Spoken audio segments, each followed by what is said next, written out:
the National Broadcasting Company presents Joel McCrea in Tales of the Texas Rangers.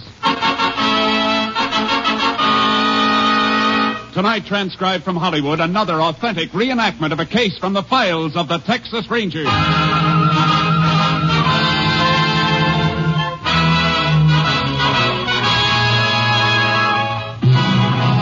of the Texas Rangers, starring Joel McCrea as Ranger Jace Pearson. Texas, more than 260,000 square miles. And 50 men who make up the most famous and oldest law enforcement body in North America.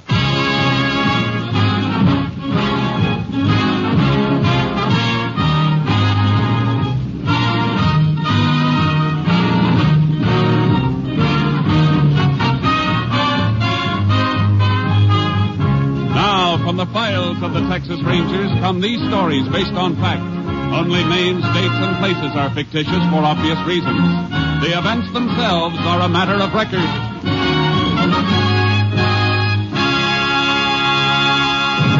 Case for tonight, dead giveaway.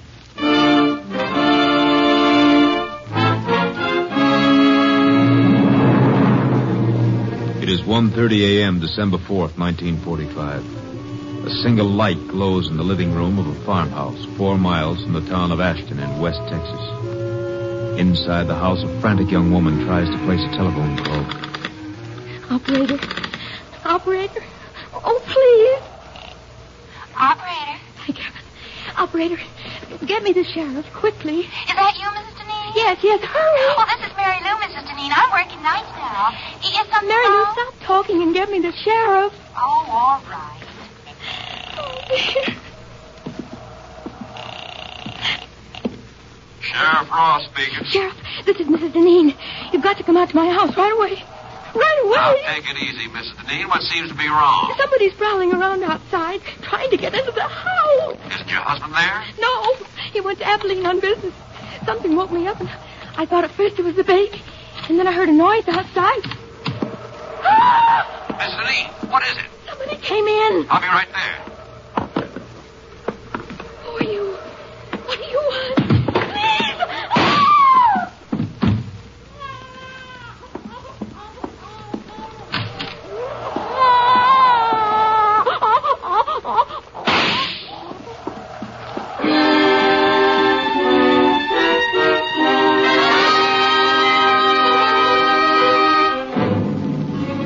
It took Sheriff Ross less than 15 minutes to get to the Deneen farm. But Mrs. Deneen and her 4-month-old baby were dead when he arrived. The sheriff called for the assistance of the Texas Rangers. Ranger Jace Pearson was assigned. Jace Pearson? Yeah, Sheriff. You got here right quick. Yeah, I was over the next county when your call came through. Well, I hope you got a little sleep, because you won't get much now. Better come in out of this cold. How long ago did it happen? About a half hour ago, 1:30. Mrs. Deneen called me, woke me up at home, said somebody was trying to bust in. Right in here, Jace. Shot right through the chest, huh? Yeah. She leave the phone hanging off the hook like that? I reckon so. Whoever broke in, they broke in just before I hung up. Nothing's been touched, Jace. I know. I had a time getting past your deputies down the main road. Phone operator's been buzzing everybody. We don't want half the county barging in here messing things up, so I blocked them all. Good. Where's the baby? In there, the front bedroom. You can look if you want to, Jace. It's a little more than I can take twice. How old? Only 4 months, Jace. Little girl. Where'd he break in? Side door, I'll show you. Where's the husband? Abilene, on business. I called the chief of police there. He's going to check the hotels and notify him. Now, here's the door. It was wide open. That's how I got in to open the front door. Lock doesn't seem to be broken. Must have been picked. Deneens keep much money around the house? As little or as much as most folks, I guess. But I don't think any's missing. There's Miss Deneen's purse on the kitchen table. Killer couldn't have missed that. You check it? Yeah, about $40 in it. It hasn't been touched. Motive wasn't robbery then, Sheriff. No. There's no sign of any other motive. But there's got to be one, Jace. Yeah. The toughest motive of all. Because it's the easiest hidden. Hate. The kind of hate the devil wouldn't hold.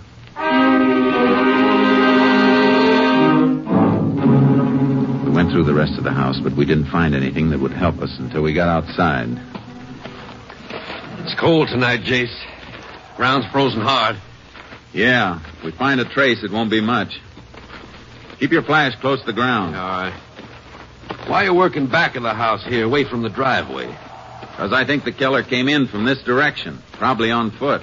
Why? Why, you said Mrs. Deneen told you she woke up when she heard somebody prowling around outside. Yeah? A horse or a car coming up the gravel road around front would have made even more noise. Woke her up sooner.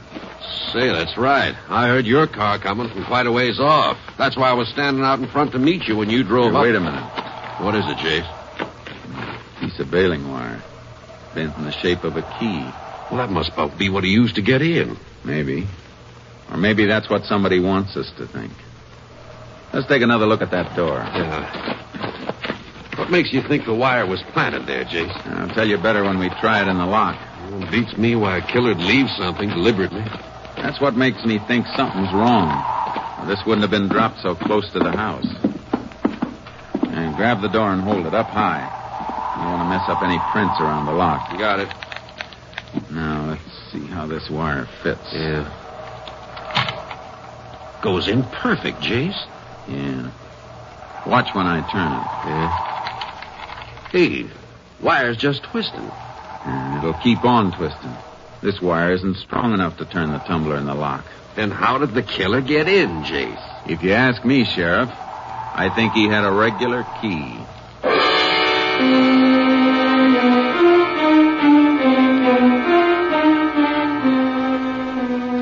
I put in a call for a fingerprint crew, and the sheriff called to have the bodies picked up for autopsy. Then we went outside and started trailing again. We found a few directional traces, but they petered out in the darkness. Can't see anything at night on this ground, Jace. Try cutting back and forth a little further. Yeah, all right. Man we're following was weaving, trying to throw us off. It just makes it tougher to track. He's got to be headed for someplace, some definite direction. We might as well establish which direction. Yeah. Guess there's nothing much we can do except this until we have some daylight. Save us an hour in the morning. Then we can track on horses without wasting time finding out which way to go.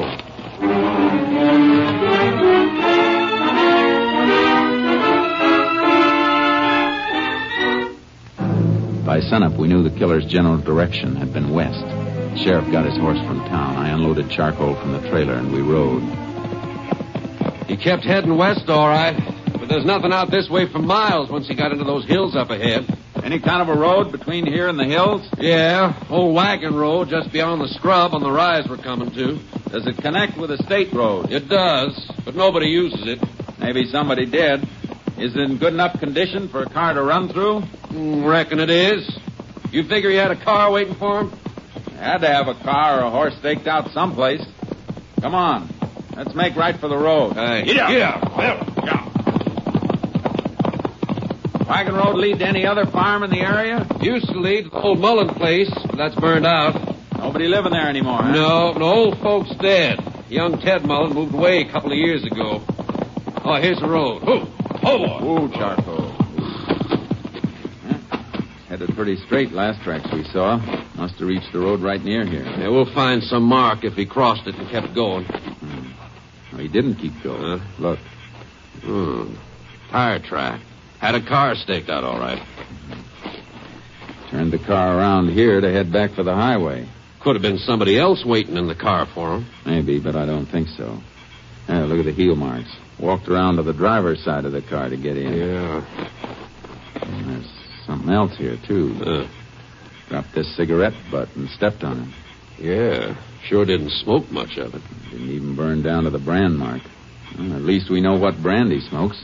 About all we do know, Jace. Won't be anything to follow at the main road. He sure won't leave a trail there. No. Mount up. Let's get back to the house.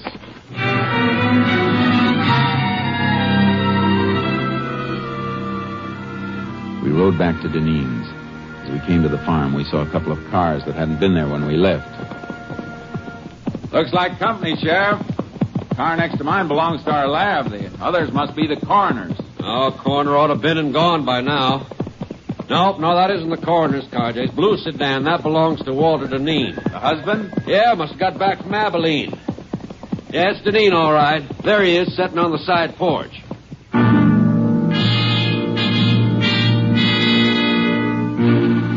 Walter Deneen sat with his face buried in his hands until we dismounted and walked up to him. The lab crew was in the house looking for latent prints. Howdy, Walter. Oh. Howdy, Sheriff. Walter, I can't tell you how... Don't say anything, please. Ask me anything you like, but I don't want anybody else telling me how sorry they are. You better let me talk to him, Sheriff. Sure, Jace. Mr. Deneen, it'd help us a lot to know one thing. You or your family have any enemies? Enemies? Could there be an enemy as bad as this? We know the house wasn't robbed. Have you ever had any trouble with anybody, no matter how small it seemed? Now's the time to remember it. If there was anybody, I wouldn't tell you. I'd take care of it myself. That's no way to be, Walter. Don't go telling me how to act, Sheriff. You didn't come home to your house 10 minutes ago. You didn't find your wife and kids the way I found mine. Mr. Deneen, why don't you try to get a little rest? We'll talk to you later. Yeah, okay. Anything I can do, Walter, just holler. Yeah. You been able to think of anybody who might have had it in for him? Not a soul, Jace. Unless it was Ted Mullen. The one you told me about? Family that was burned out? Yeah. But, Jace, that was 5 years ago. Sometimes hate doesn't die with age. What happened? Old folks just got to brooding and died off after their house burned. Young Ted blamed Walter. Why? Windmill at the Mullen place was busted. They tried to borrow from Walter to get it fixed, but he turned them down. Ted said if the mill had been working, it would have pumped enough water for him to put the fire on. Young Mullen the kind to hold a grudge? Well, after 5 years, Jace. And he moved out a long time ago. Where? Who knows? Come on. I'll call my headquarters by radio. Maybe they can get a line on Mullen. All right. If they find out where he is, it won't do any harm to check on where he was last night. It won't hurt any. But I can't believe that a man after... Hey, hold it, Sheriff. Well, that's only Walter's car, Jace. What are you looking at? The design of the tire tread. Look at him. Oh, that may be. It's the same design we saw in the dirt road where the killer picked up a car to make his getaway. But, Jace, that was hard ground. Could barely see the tread. And tires like that are standard on lots of cars. Yeah, I know. Just the same, I want to look this car over. Left his ignition keys in. You going to start it? No, just want to take a look at the dash. He said he got back from Abilene 10 minutes ago, didn't he? That's what he said. Take a look at that temperature gauge. Let me see. Register's cold. Yeah. Only it should be pretty warm if he finished the drive a couple of 100 miles just 10 minutes ago. Could have dropped back, Jace. Not in 10 minutes, Sheriff. It's a cold morning, but not that cold. Well... I want to talk to Deneen again. You see something else? I sure do. Look at this on the frame of the door. Service station lubrication sticker. Yeah. Dated December 2nd, day before yesterday. 18,412 miles. The mileage on the dash shows he's driven less than 200 miles since then. He couldn't have been in Abilene. Well, wait a minute, Jace. I admit that looks funny, but the man we were chasing, he ground out a cigarette, remember? Well, what about it? I've known Walter since he was a boy, Jace. He don't smoke. Sheriff! Oh, Mary Lou Simmons, phone operator. Who let you in, Mary Lou? I told the deputy I put Mrs. Deneen's call through to you last night. He thought you might want to talk to me. Ain't it just awful? You talk to her. I was still on the line after you hung up, Sheriff. I heard it all, the shots and everything. You hear any voice beside Mrs. Deneen? No, I just heard her say, "Who are you? What do you want?" And then the shots. That was all. You sure she said, "Who are you"? Oh, cross my heart. I heard it as plain. Guess you don't want to talk to Walter now, do you, Jace? No, I guess not.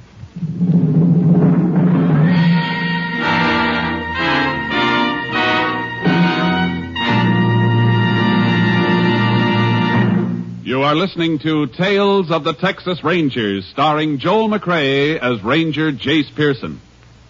And now we continue with tonight's case, Dead Giveaway, an authentic story from the files of the Texas Rangers.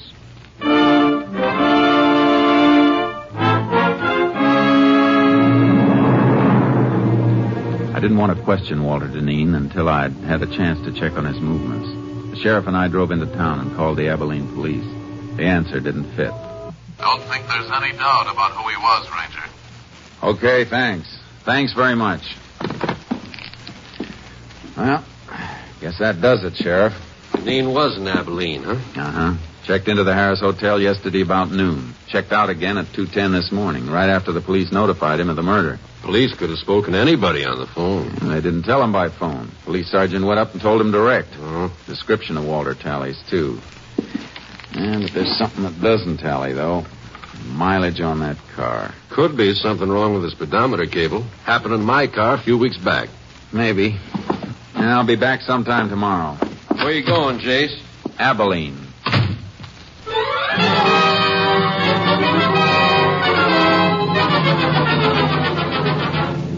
As soon as I hit the highway, I put in a shortwave call to headquarters, station KTXA. Unit 10 to KTXA. KTXA. Go ahead, Unit 10. This unit en route to Abilene. Request Abilene police secure names of all contacts made by subject Walter Deneen, registered Harris Hotel there yesterday. Will do, Unit 10. Unit 10 sent piece of wire back to lab for examination. Any report yet? Not yet. Wire and fingerprints both under study. We'll keep you informed. 10-4, Unit 10, clear. KTXA, Austin.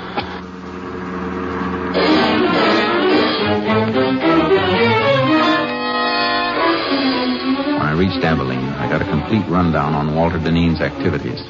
It was too complete. Like he was making sure his time in the city would be accounted for. One of the people who'd seen him was his attorney. Why, yes, Ranger. Mr. Deneen spent several hours with me yesterday afternoon. We had dinner together last night. Went to the theater. What'd he come to see you about? Well, some investments.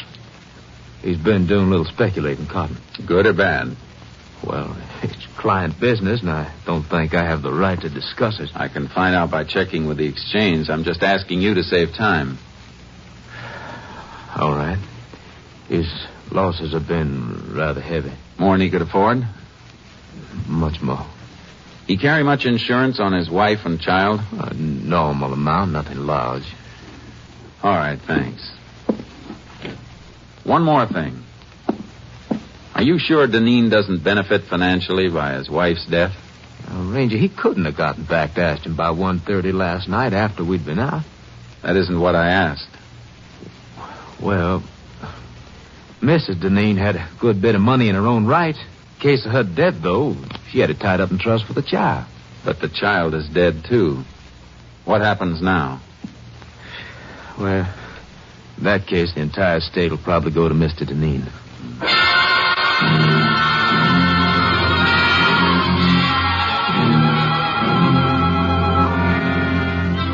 I made one more stop before I headed back to Ashton.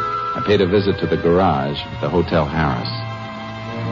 I keep the location of all guest cars on this index rack so we'll know which stores they're in when they want them. Was Walter Deneen's car in here yesterday? Deneen? That's D-I-N, isn't it? Uh-huh. No, there's no record of it. Was he a guest at the hotel? Yes. Is there any parking lot around here he might have used? Not convenient to the hotel, and parking is free here for guests, so I don't think he'd use a lot. Neither do I. Thanks.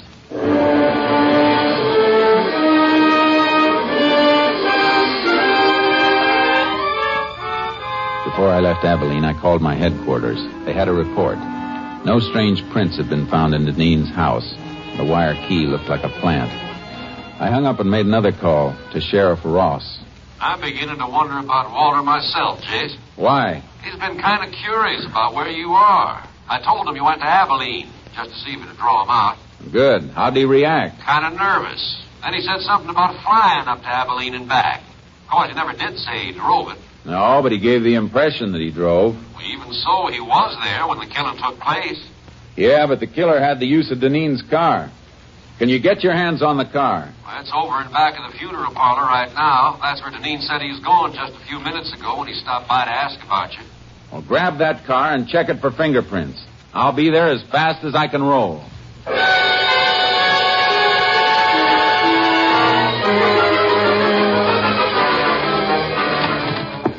Oh, howdy, Jay. Car all worked over, Sheriff? Yeah, ought to have reports on the prints soon. Send them to Austin. Find any strangers? Quite a few of one set that weren't Deneen's. If they belong to a professional killer, there's a good chance he'll have a record. Where's Deneen? My deputies are out looking for him. Why? I thought he was at the funeral parlor. So did I, until I went in to look for him after we finished on the car. Undertaker said he'd left more than an hour ago by the front door. Must have spotted you working over the car. Come on, let's find him. Yeah.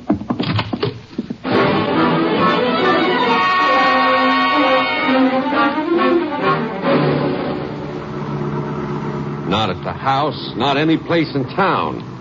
Where could he be if he hasn't run out? Trying to cover up for a couple of mistakes? He won't run, not yet. Why? Because his alibi is airtight. We can shake it, but unless we find the killer he hired, we can't shake it enough. He took a big gamble, and he's got too much at stake to run off. His wife's money? How'd you know about that? Just thinking back. Little late. Folks knew Mrs. Deneen's family left her well off. Walter married her not long after they passed on.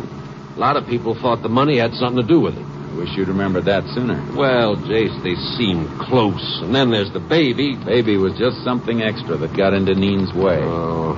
Never gotten any of the money if... KTXA to Unit 10. Maybe a report on the prince. Unit 10. Go ahead, KTXA. Have report on Prince lifted from car at Ashton, Texas. One set identified as belonging to Joe Crofton. Joe Crofton. Any line on his whereabouts? Finished serving parole 4 months ago. Last address known to parole office was shack located western slope of Casket Mountain. 10-4. Unit 10, clear. KTXA Austin. Crofton must be the killer then, Jace. I'll bet on it. How far to Casket Mountain? About 20 miles, then turn south another 5. After that, well, we'll need horses if he's far up. Should have brought your horse along the trailer with charcoal. I can borrow one. Crofton's going to be tough to take. You sound like you know him. I wrote the ticket for his last trip to Huntsville 6 years ago. That was murder, too, but he copped out with a manslaughter plea. Better not take any chances, Jace. If he starts shooting, we'll have to toss it back dead center. No. We got to take him alive. He'll talk to keep from burning once we get him. Yeah, I see. If Walter Deneen paid him to do the job, he's the only one who can break Deneen's alibi. That's right. So no matter what happens, we got to take him alive.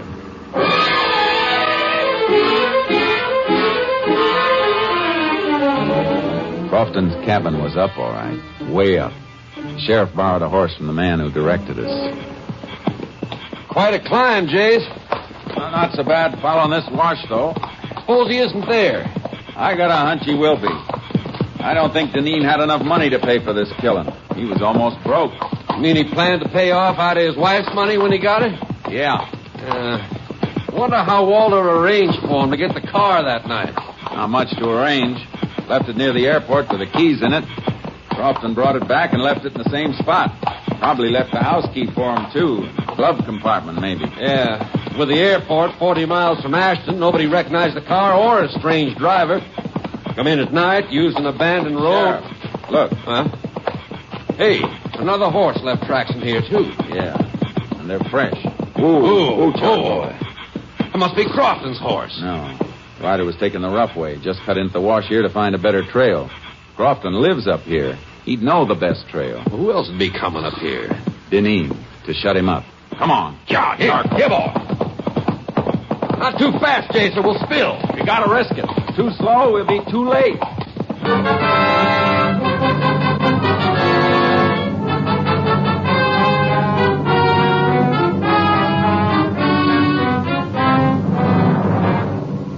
We reached the shack and crept up on it. There was no horse around and no sign of life. Tried to draw fire by showing ourselves, but none came. We had to go in. All right. Hold your gun ready, Sheriff. And don't come in till I call you. Right, Jace.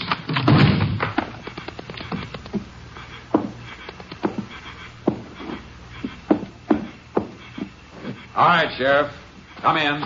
Nobody here, huh? Oh, wait a... Oh. That Crofton? Yeah, that's him. Deneen got here first. Jace, this fella looks like he shot himself. Gun's in his own hand. Now, what's his paper beside him? Let's see. Jace, he did kill himself. This note says so. Confesses the murders, too. Sure it does. But Walter Deneen wrote that. And that note's gonna hang him. How do you know? You ever seen Deneen's writing? No, but I've seen Crofton's before. He signed his name with an X. Prison records show he's illiterate. Never could read or write. Come on, Sheriff. Gonna put out a pickup for Deneen? We'll pick him up ourselves. He can't be far off. But if he'd headed back down the wash, we'd have passed him on our way up. He must be going across the top of the mountain to go down the other side. Come on. Yeah.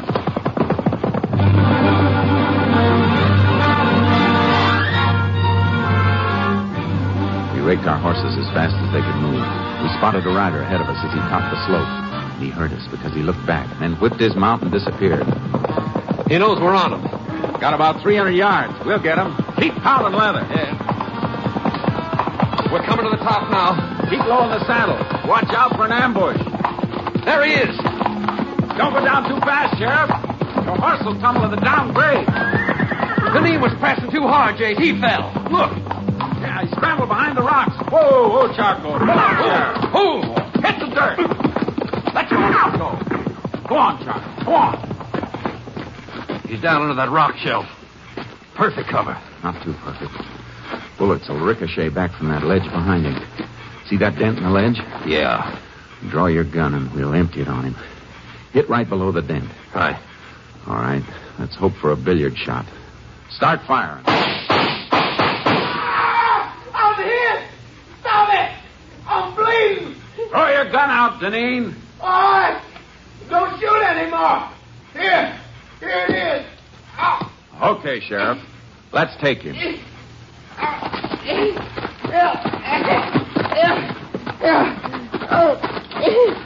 hit. And I was sorry for you, Walter, up until a few hours ago. You gotta get me to a doctor. You're not hurt badly. We'll get you to a doctor. All I want to know is how you met Crofton. Come on, Walter, talk up. I saw his picture in the paper when he got out of jail. I made a deal with him a couple of months ago. Yeah. A deal to wipe out your own wife and kid. Oh. Must be great to be as brave as you are. Get up, Deneen. You got a long way to go.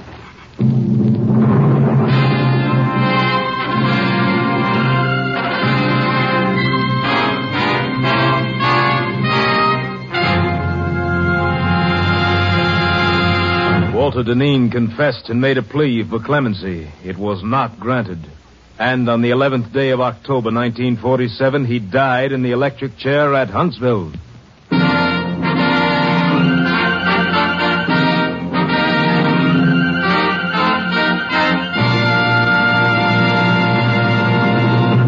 And now, here again is the star of our show, Joel McCrea, with another interesting anecdote about the Texas Rangers. When the Allies invaded Normandy in World War II, they got an idea as to how far the fame of the Texas Rangers had spread. Both surrendering Nazis and liberated Free French said they knew the war was as good as over because the Texas Rangers had landed. Of course, it was the heroic American Ranger troops who made the landings. But nothing could convince the Nazi war prisoners that these were not the terrible Texans they'd heard about in many American legends. Good night, folks. See you same time next week. Next week, Joel McCrea in another authentic reenactment of a case from the files of the Texas Rangers.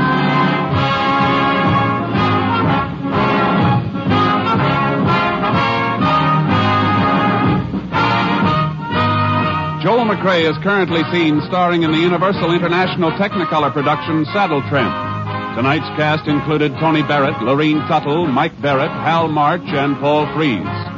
This story was transcribed and adapted by Joel Murcott, and the program was produced and directed by Stacy Keach. This is Hal Gibney speaking.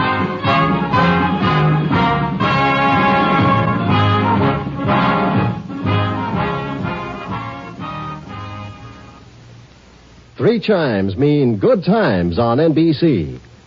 Monday means music, fine music on NBC. Listen tomorrow for these great musical programs, the NBC Symphony and the Band of America. Be sure to listen Monday as Milton Katims conducts the NBC Symphony Orchestra in a full-hour concert of the finest music on the air. And listen, too, for Paul Laval conducting the Band of America every Monday on NBC. Phil Harris reminding you that next it's Theater Guild on NBC.